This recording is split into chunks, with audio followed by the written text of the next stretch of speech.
राधे राधे, जय भोलेनाथ भक्तों।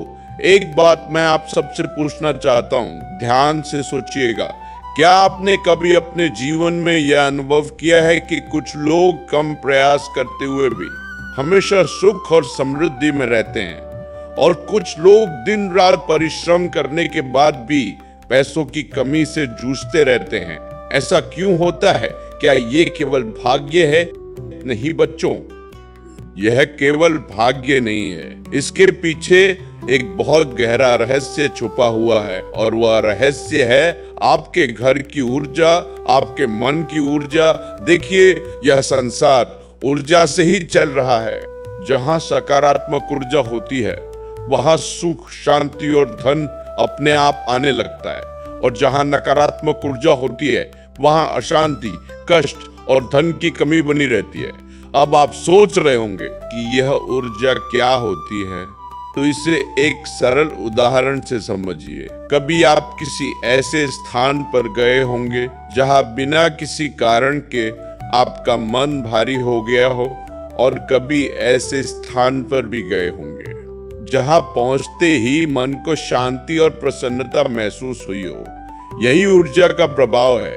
अब प्रश्न यह है कि हम अपने घर की ऊर्जा को कैसे बदल सकते हैं। तो आज मैं आपको एक बहुत ही सरल लेकिन अत्यंत प्रभावशाली उपाय बताने जा रहा हूं। यदि आप इस उपाय को श्रद्धा और विश्वास के साथ करेंगे तो धीरे धीरे आपके जीवन में परिवर्तन अवश्य आएगा।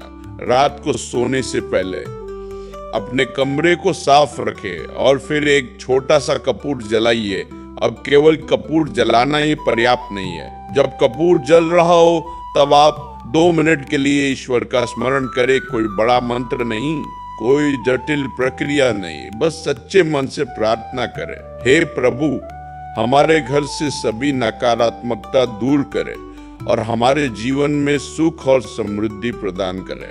बच्चों, ये कोई जादू नहीं है, यह एक प्रक्रिया है। पहले दिन आपको कुछ विशेष अनुभव नहीं होगा, दूसरे दिन आपका मन थोड़ा शांत लगेगा, लेकिन जब आप इसे नियमित रूप से करेंगे तो धीरे धीरे आप स्वयं अनुभव करेंगे कि आपके घर का वातावरण बदल रहा है, आपके विचार बदल रहे हैं, और जब विचार बदलते हैं तो निर्णय बदलते हैं, और जब निर्णय बदलते हैं तो जीवन की दिशा बदल जाती है। धन केवल मेहनत से नहीं आता बच्चों, धन आता है सही ऊर्जा से, सही सोच से और ईश्वर की कृपा से। इसलिए यदि आप अपने जीवन में सुख और समृद्धि चाहते हैं तो इस छोटे से उपाय को नियमित रूप से अपनाइए, और सबसे महत्वपूर्ण बात, इसे केवल क्रिया के रूप में मत कीजिए, इसे भाव के साथ कीजिए, श्रद्धा के साथ कीजिए, क्योंकि भगवान को क्रिया नहीं, भावना प्रिय होती है। यदि आपका मन सच्चा है तो छोटा सा उपाय भी आपके जीवन को बदल सकता है। अब आप सब यदि इस बात को समझ गए हैं तो मन ही मन कहिए, जय मां लक्ष्मी।